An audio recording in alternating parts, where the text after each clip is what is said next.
할렐루야.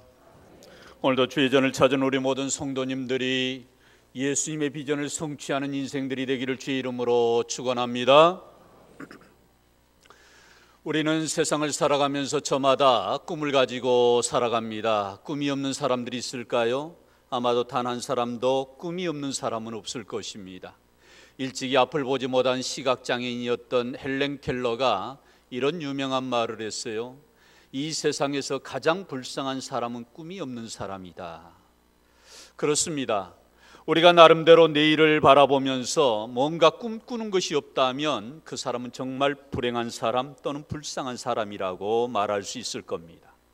저마다 어린아이들에게도 꿈이 있고 또 심지어는 나이 드신 연세가 지긋하신 분들도 꿈이 있어요. 우리가 성경에 보면 특별히 요엘 선지자를 통해서 하나님께서 우리에게 말씀하신 말씀 가운데 젊은이들이 환상을 보며 늙은이들이 뭘 꾸리라? 꿈을 꾸리라. 저는 이 말씀을 보면서 왜 순서가 좀 바뀌지 않았을까? 젊은이들이 꿈을 꾸고 나이 든 사람들이 환상을 보아야 되는 것 아닌가 그렇게 생각을 했는데 성경은 그렇지 않습니다. 오히려 연세가 드신 분들이 뭐라고요? 꿈을 꾸리라 그렇게 말씀했어요. 참으로 꿈이라고 하는 것은 우리를 가슴 설레게 하고 우리가 뭔가 가슴 벅참으로 하루하루를 살아가게 하는 힘이 바로 이 꿈이라고 하는 것에 있지요. 이 꿈을 요즘은 조금 고상한 말로 비전이라고 하는 말로 표현하기도 합니다. 비전이 무슨 뜻이에요? 미리 본다라는 의미가 담겨져 있는 겁니다. 자, 그런데 이 비전이라고 하는 것을 좀 더 쉽게 표현하면 저는 이렇게 표현하고 싶어요. 비전이라고 하는 것은 땅에 씨를 심는 것과 같은 것이다. 여러분, 땅에 씨를 심으면 그 씨가 반드시 생명력이 있기 때문에 반드시 그 땅을 뚫고 그 잎을 내고 열매를 맺는 것, 이것이 바로 한 생명의 그 씨가 아니겠습니까? 비전이라는 것이 바로 이와 같은 것입니다. 내가 그 비전을 계속 가지고 있으면 그것을 꾸고 그것을 또 꾸면 품어내면 거기에서 생명력이 나온다는 거지. 뿐만 아니라 이 비전이라고 하는 것은 또한 새가 알을 품는 것과 같은 것이다. 알을 품고 품어내면 그 안에서 그 생명이 잉태되어 나오잖아요. 또 이것은 사람에게도 적용할 수가 있습니다. 무엇보다도 사람이 임신하면 어떤 생명을 잉태하면 10달이 되면 그 아이가 이 세상으로 나오는 것, 이것이 곧 비전과 같은 것입니다. 그러므로 우리가 가지고 있는 이 비전은, 이 꿈은 일장춘몽의 그런 꿈이 아니고 반드시 이루어져야 될 꿈, 그 꿈을 우리가 가지고 살아야 되는데 과연 여러분에게 어떤 비전이 있습니까? 저마다의 그런 비전이 있어요. 올 한 해 나는 건강했으면 좋겠다. 어떤 분은 나는 올 한 해만큼은 병원에 안 갔으면 좋겠다. 그런 꿈을 가지고 계신 분들도 있어요. 또 어떤 분들은 조금 너무 허황된 거지만 올해는 한번 로또에 한번 당첨됐으면 좋겠다. 그것은 좀 허황된 거예요. 그러나 세상 사람들이 이런 꿈을 가지고 있어요. 한마디로 말하면 내 인생의 대박을 맞는 거. 내 힘으로 내 능력으로 안 되지만 그러나 티핑 포인트, 갑자기 무언가의 큰 어떤 그러한 복을, 어떤 대박을 맞는 것, 이것을 사람들은 기대하고 그 꿈을 갖습니다. 그런데 대부분의 우리 부모님들이 가지고 있는 꿈은 뭐냐면 다 자식들을 위한 꿈이에요. 내 자식들이 올해만큼 좀 잘 됐으면, 잘 살았으면, 직장도 들어가고 결혼도 하고 또 심지어는 대학도 좀 잘 들어갔으면, 이런 꿈들이 우리에게는 저마다 있습니다. 그런데 제가 한번 묻습니다. 그 꿈들 가운데 정말 우리 하나님이 가지고 있는 그 비전, 하나님이 갖고 계신 그 꿈, 우리 예수님이 가지고 계신 그 꿈이 내 꿈 가운데도 있느냐라는 것을 저는 질문하고 싶습니다. 내 인생 살아가는 데 있어서 뭐 나름대로 이것저것에 대한 꿈들이 다 있는데 그 꿈 가운데에 우리 예수님의 비전이, 우리 하나님의 그 꿈이 내 인생 가운데 담겨져 있냐 이 말입니다. 성도 여러분, 저는 이 세상에서 제일 불행한 사람을 꼽으라고 한다면 꿈이 없는 사람, 그것을 뛰어넘어서 내 인생 가운데 예수님의 비전이 포함되지 않는 삶을 산다면 그 사람은 진정 불행한 사람입니다. 불쌍한 사람입니다. 그렇다면 한번 묻습니다. 내 인생 가운데 내가 지금 가지고 있는 수많은 그러한 꿈들, 어떤 비전들, 내 인생의 어떤 목표들이 있는데 그 가운데에 하나님의 비전이, 예수님의 비전이 담겨 있느냐라는 겁니다. 그렇다면 우리 예수님의 비전, 우리 하나님의 비전이 뭐였을까요? 마태, 마가, 누가, 요한복음, 사복음서를 보면, 우리 예수님의 생애를 기록한 이 책을 보면 우리 예수님의 그 꿈은, 예수님의 비전은 분명하게 세 가지로 드러납니다. 여러분, 예수님이 가지셨던 비전을 알고 계십니까? 첫 번째로 우리 예수님이 가지셨던 비전 가운데는 하나님의 나라에 대한 비전이었습니다. 바실레이아 투데우, 우리 예수님은 어떤 형편에 있든지 누구를 만나든지 늘 예수님의 메시지의 주제는 뭐였느냐? 하나님의 나라였어요. 어린아이를 만나도 이런 어린아이 하나를 영접하는 것이 곧 나를 영접함이에요. 이러한 사람이 천국에서, 하나님의 나라에서 진정 큰 자라고 말씀하시면서 수많은 교훈으로, 수많은 비유로, 수많은 기적과 이적을 행하시면서 결국 그 중심에는 하나님의 나라에 대한 가르침이, 그 비전이 우리 예수님에게 있었어요. 그리고 이 비전이 마침내 이 땅 가운데서도 현실적으로 실현되는 것, 우리가 죽어서 천국에 가는 그 하나님 나라만은 아니고 우리 안에서, 내 심령 가운데서, 내 인생의 울타리 안에서 하나님의 나라가 이루어지는 것, 하나님의 나라를 누리는 것, 그 하나님의 나라를 우리 예수님 항상 가지고 계셨다, 그 말입니다. 그래서 마태복음 9장 35절의 말씀엔 이런 말씀이 있어요. 우리 한번 같이 읽습니다. 시작. 예수께서 모든 도시와 마을을 두루다니사 그들의 회당에서 가르치시며 천국 복음을 전파하시며 모든 병과 모든 약한 것을 고치시느니라. 아멘. 우리 예수님이 모든 마을 회당들을 돌면서 주 사역으로 행하셨던 일은 병 고치는 것, 가르치는 것, 이 중심에는 뭐가 있었다고요? 천국 복음을 전파하는 것이 들어있었다, 이 말입니다. 그러므로 우리 인생의 수많은 비전들 가운데 우리도 주님이 가지신 비전, 하나님 나라에 대한 비전을 우리 모두가 소유할 수 있기를 주의 이름으로 축원합니다. 두 번째로 또한 우리 예수님이 가지셨던 또 하나의 비전이 있다면 그것은 십자가에 대한 비전이었습니다. 우리 예수님이 이 땅에 왜 오셨지요? 왜 인간의 몸으로 이 땅에 오셨어요? 왜 하나님이신 영적인 존재가 초월자이신 분이, 그분이 인간의 몸을 입고 유한한 이 세상에 왜 오셨어요? 십자가를 짊어지기 위해서 오신 것입니다. 이 십자가를 짊어지기 위해서 우리 예수님은 보좌를 버리시고 가장 낮은 곳으로, 케노시스, 자기를 완전히 비워서 이 땅의 가장 밑바닥으로 오신 분, 그분이 바로 예수님입니다. 왜 그러면 십자가를 저렇게 짊어지셔야만 했는가? 예수님께서 가지셨던 첫 번째 비전, 하나님의 나라를 이루기 위해서는 반드시 이 십자가라고 하는 비전이 이루어지지 않으면 안 되었기 때문입니다. 우리 모두는 예수님을 알기 전에, 예수님을 믿기 전에 어떤 존재였습니까? 지옥 형벌로 떨어질 수밖에 없는 그야말로 멸망의 자식이었습니다. 죄의 종이었습니다. 마귀의 자식들이었습니다. 그러나 예수님이 이러한 인생들을 가지고는 하나님의 나라를 이룰 수가 없기 때문에 우리의 신분을 변화시켜주기 위해서, 그래서 죄의 종을 의의 종으로, 마귀의 종을 죄의 종을 하나님의 아들로, 하나님의 딸로, 하나님의 백성의 권세로 우리의 신분을 바꾸기 위해서 우리 예수님은 저 십자가에서 우리의 모든 죄값을 치루신 줄로 믿습니다. 그래서 우리 예수님은 자나깨나 늘 이 십자가를 향하여서 나아가신 것입니다. 향방 없이 방향을 잃어버리고 우리 예수님이 3년을 사신 것이 아니라 항상 이 십자가를 향하여서 뚜벅뚜벅 그 십자가를 향해 걸어가신 분, 이게 바로 우리 예수님이 가지셨던 십자가의 비전입니다. 그리고 마침내 우리 모두에게 이와 같이 십자가의 비전을 통하여서 하나님 백성 삼으신 우리들에게도 십자가를 주셨습니다. 그 십자가는 우리가 하나님의 나라를 세워가는 데에 각기 맡은 직분으로 우리는 이 십자가를 짊어지는 자가 되었어요. 그래서 실제적으로 마태복음 16장 24절의 말씀에 보면 우리 한번 예수님께서 가르쳐 주신 교훈의 말씀 함께 봉독합니다. 시작. 누구든지 나를 따라오려거든 자기를 부인하고 자기 십자가를 지고 나를 따를 것이니라. 아멘. 그렇습니다. 당신이 짊어진 그 십자가로 우리를 의의 자녀로 하나님의 영원한 백성으로 삼아주신 그 주님께서 우리에게도 하나님의 나라의 일꾼으로 부르시면서 마침내 우리에게 십자가를 주신 것입니다.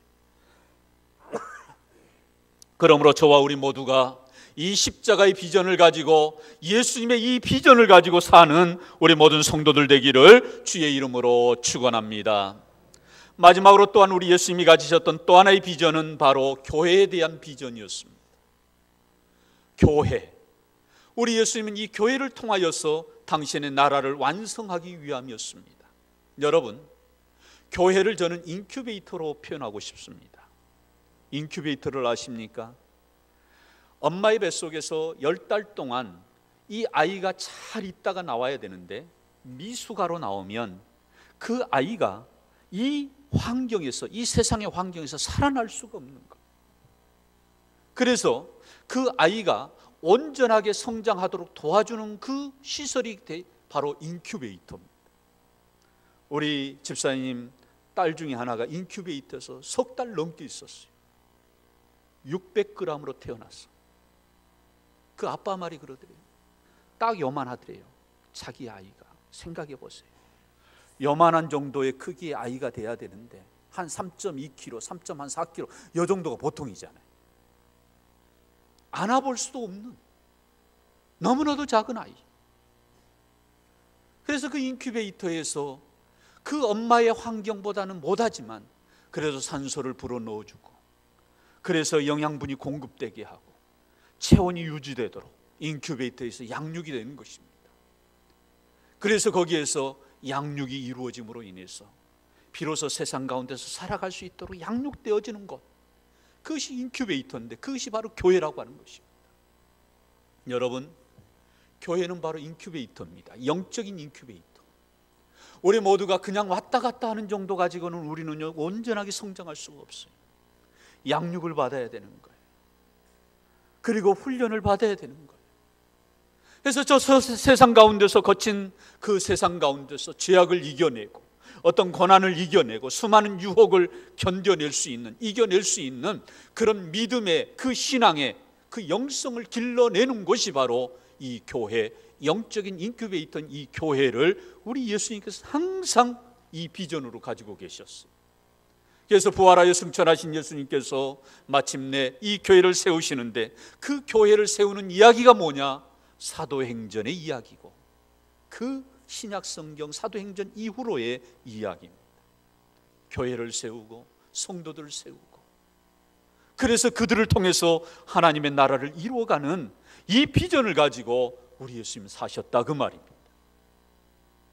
그러면서 이 교회를 이루어갈 때 특별히 우리에게 주시는 말씀이 바로 이 땅 가운데서 우리 예수님이 유언처럼 주신 말씀이 오늘 본문 말씀 마태복음 28장 19절로 20절 말씀, 우리 한번 같이 읽습니다. 시작. 그러므로 너희는 가서 모든 민족을 제자로 삼아 이제와 아들과 성령의 이름으로 세례를 주고 내가 너희에게 분부한 모든 것을 가르쳐 지키게 하라. 아멘.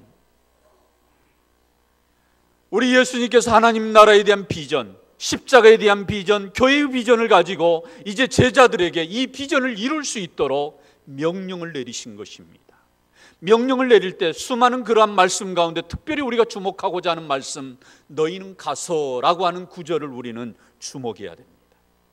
한마디로 말하면 가라고 하는 비전, 가라고 하는 명령을 제자들에게, 수많은 성도들에게 주신 것입니다. 어디로 가지요? 하나님을 알지 못한 사람들에게 가라는 겁니다. 하나님을 믿지 않는 사람들에게 가라는 것입니다. 죄악 가운데서 그것이 죄인지 모르고 살아가는 사람들에게 가라는 것입니다. 복음을 한 번도 들어보지 못한 사람들에게 가라는 것입니다. 예배가 없는 곳에 예배가 있게 하는 곳으로 당신의 백성들을 보내시면서 가라고 말씀하는 것, 이것이 바로 오늘 본문의 말씀인 거예요. 서울의 강남에 있는 충영교회, 합동축으로는 큰 교회이지요. 김창인 목사님이 그곳에서 목회하셨는데 그분이 현직에서 심호하실 때 일입니다. 젊은 집사님 한 분을 이렇게 세례를 주고 그래서 일꾼으로 세웠어요. 근데 이분이요, 이제 나중에 은혜 받아가지고 이분이 신학 공부를 한 거예요. 근데 여러분, 신학 공부를 했는데 이제 목사 안수를 받아야 되잖아요. 근데 목사 안수를 받아야 되는데 이게 이제 본인도 좀 갈등이고 가족들도 반대하는 거예요. 왜요? 이분의 나이가 몇 세냐면 69세. 70의 은퇴인데 세상에 안수를 받자마자 그냥 은퇴하는 거나 다름없는 거예요. 그러니 본인도 갈등이고 가족들은 뭐 아내나 자식들은 말할 것도 없어요. 아니 안수 받자마자 은퇴인데 무슨 안수를 받느냐고 반대했대요. 그래서 갈등이 생겨가지고 당신에게 세례를 주신 목사님에게 이것은 내가 한번 상의를 해야 되겠다 해서 김창익 목사님에게 상의를 한 거예요.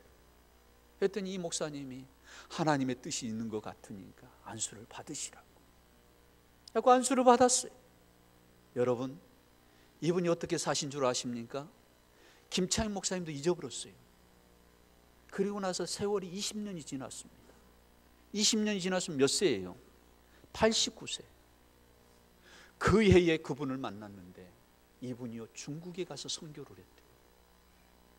그리고 그 해에 89세가 되는 해에 30번째 교회를 세웠다라고 하는 이야기를 서로 주고받게 된 거예요. 상상해 보세요. 80만 넘어도 거동이 쉽지 않잖아요. 물론 최근에 방지일 목사님 103세에 돌아가셨지만 그런 건강은 특별한 경우잖아요. 모든 사람이 일반적이진 않잖아요. 물론 이제 최근에 근자에는 그렇게 매일 거기 가서 기거하면서 그들과 살지는 못하지만 형편되면 한 번씩 들어갔다가 자녀들이 용돈 주는 거 모으고 모아가지고 기도처를 세우고 교회가 없는 곳에 교회를 세우고 예배가 없는 곳에 예배할 수 있도록 교회를 세우는 이런 일을 30교회를 세웠다는 이야기를 한 거예요.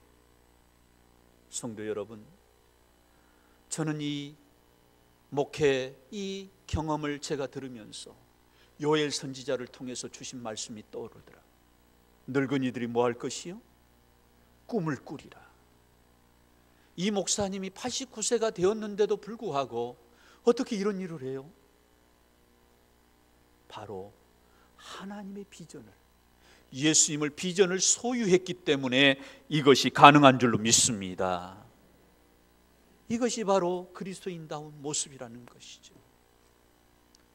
우리 벌써 이제 한 3년 좀 지났네요.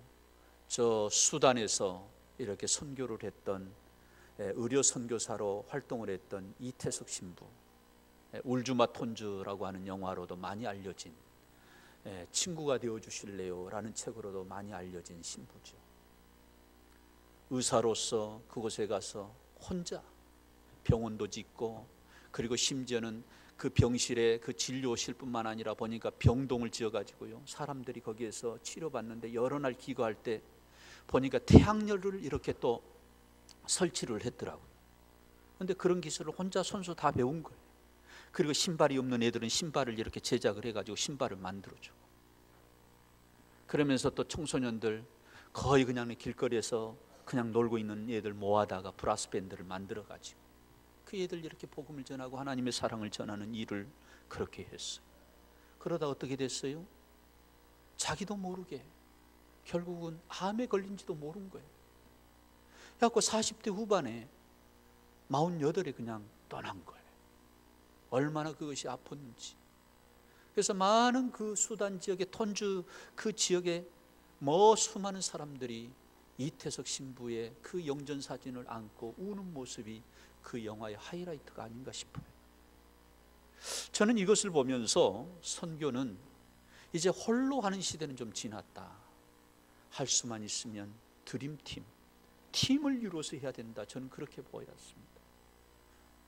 우리 여기 일시규국한 우리 고민수 선교사님이 또 오늘 공교롭게 이 자리에 계십니다마는 저분이 뭐가 아쉬워서 루안다로 갔겠어요.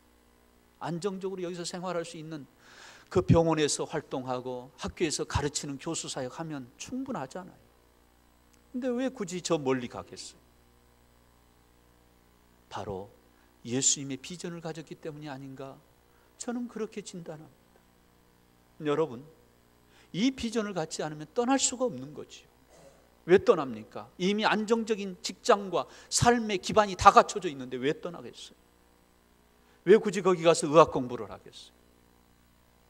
저는 그래서 루안다에 대한 비전을 갖습니다. 우리 교회가 그곳에 함께 그 사역에 협력하고, 앞으로 이제 이 너서리 스쿨, 그 복음 유치원이 세워지면 또 그 어린이 사역을 하는 데에 음악을 전공한 사람들, 미술을 전공한 사람들, 우리가 단기로 3개월, 6개월씩 우리가 함께 같이 파송하는 것. 또 내가 목수 일을 하는 사람이다 그러면 잠시 잠깐 좀 갔다 올 수 있는 분들을 우리가 발굴해서 함께 그 지역을 섬기는 데에 우리가 생활비를 대어드리고, 그분은 그 재능을 가지고 재능 기부를 요즘 사회에서도 하는데 선교지에 가서 그 지역에서 그 일을 섭렵하는 거예요. 이태석 신부가 그런 것을 좀 더 팀을 이뤘다면 훨씬 더 많은 일을 했겠다. 여러분, 사실 우리 지금 현재 우리 돈 가지고 하는 것도요, 몇 년 안 남았다고 저는 봅니다. 화폐 단위가요, 이 제3세계 아프리카지 굉장히 경제 속도가 빨리 올라옵니다. 그러면 우리가 보내는 헌금이, 이 선교 헌금이 지금은 굉장히 파워가 있지만 한 20년, 30년 후는 그렇게 힘을 발휘하지를 못해요. 그렇기 때문에 실제적으로 이런 일에 우리가 적극적으로 동참하지 않으면, 이 시기를 놓치면 우리는 저 해교권에 의해서 정말 엉뚱한 복음이 들어와서 그들의 영혼을 사로잡아버린 이 일에 우리는 방관적으로 구경할 수밖에 없을 것입니다. 사랑하는 성도 여러분, 너희는 가서 복음이 없는 곳에 가는 것이 선교인 줄로 믿습니다. 예배가 없는 곳에 가는 것이 선교인 줄로 믿습니다. 그것이 바로 우리가 할 일이라는 거예요. 멀리 해외만 생각하지 마세요. 가까운 곳, 이곳 내가 살고 있는 내 동네, 내 지역, 아직도 복음을 듣지 못한 사람들에게 우리는 가는 것입니다. 그러므로 예수님의 비전을 가진 사람은 이 말씀 따라서 너희는 가서 가는 비전으로 우리가 반응할 수 있기를 주의 이름으로 축원합니다. 요즘 한참 뜨는 영화 하나가 있지요. 보셨습니까? 국제시장.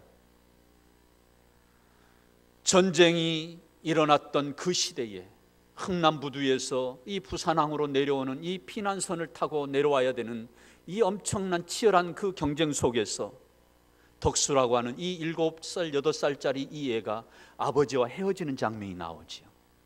동생을 잃어버렸어요. 배 못 탄 겁니다.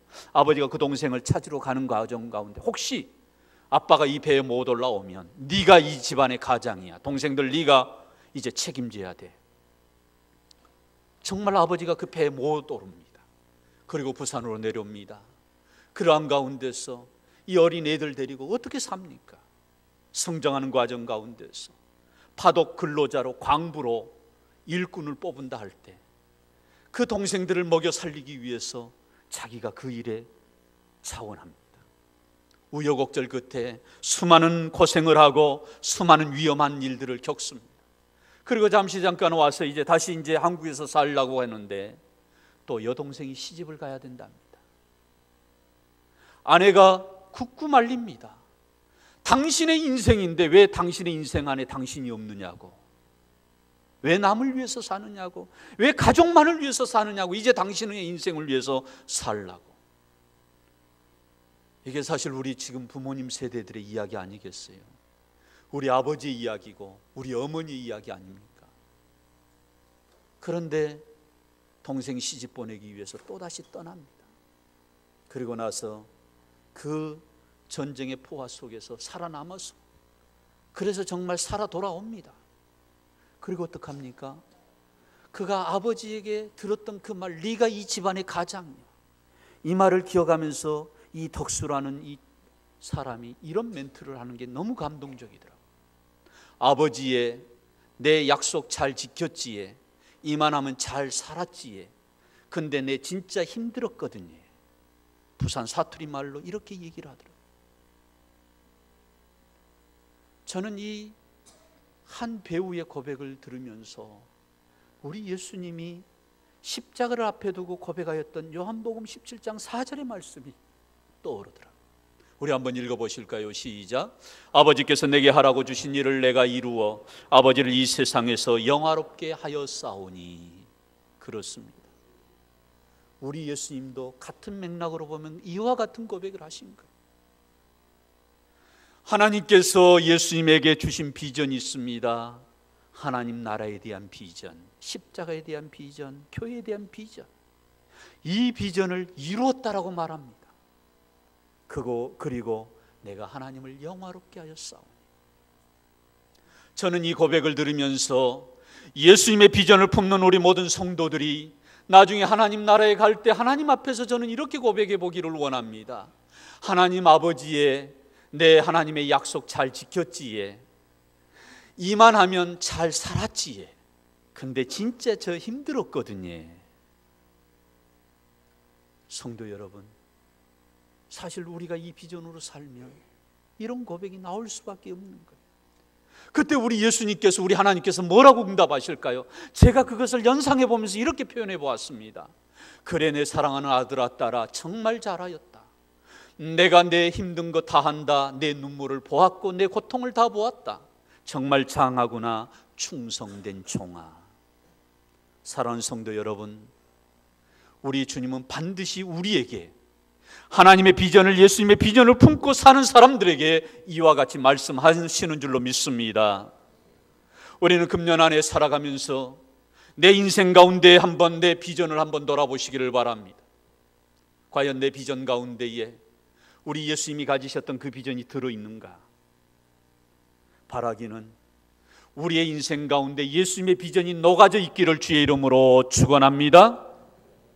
정말 내가 한번 내 인생을 송두리째 바치면서 내 인생을 쏟아가면서 결코 아깝지 않다라고 말할 수 있는 그 비전이 무엇입니까? 바로 하나님의 나라고 십자가이고 교회에 대한 비전입니다. 바라기는 예수님이 가지셨던 이 비전을 향하여서 우리가 올 1년 다시 한번 우리가 하나님 앞에 결단하고, 그래서 이 비전을 가지고 살아감으로 하나님의 나라의 이 선교의 지평을 넓혀가는 우리 모든 복음교회 성도들이 되기를 주의 이름으로 축원합니다.